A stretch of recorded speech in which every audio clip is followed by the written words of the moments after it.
মুরব্বীগণ, আমাদের প্রিয় ভাইরা,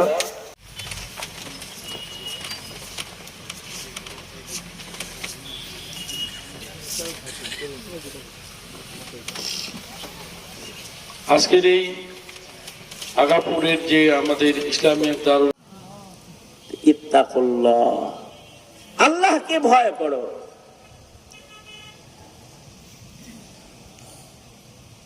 এই যে প্রচন্ড শীতের মধ্যে দিনী মাহফিলে বসেছেন, এটা একটা আল্লাহর ভয়ের নিদর্শন। বান্দা আল্লাহকে ভয় পায়।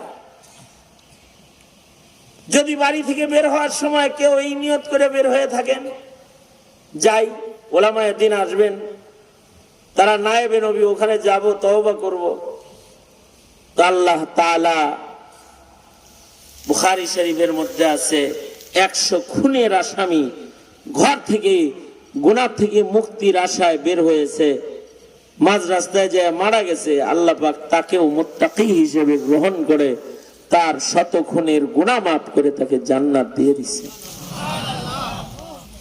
এটা হলো তাকওয়াল্লাহ, আল্লাহর ভয়। আমি ভূমিকম্পের পরের দিন সকালবেলায় আমাদের মহল্লায় হাঁটাহাঁটি করতেছি, আমি আমার পরিচিত এক লোকের সাথে দেখা, সালাম দিলাম, কথা হইতেছে। সে বলে, হুজুর শহরে থাকা যাবে না,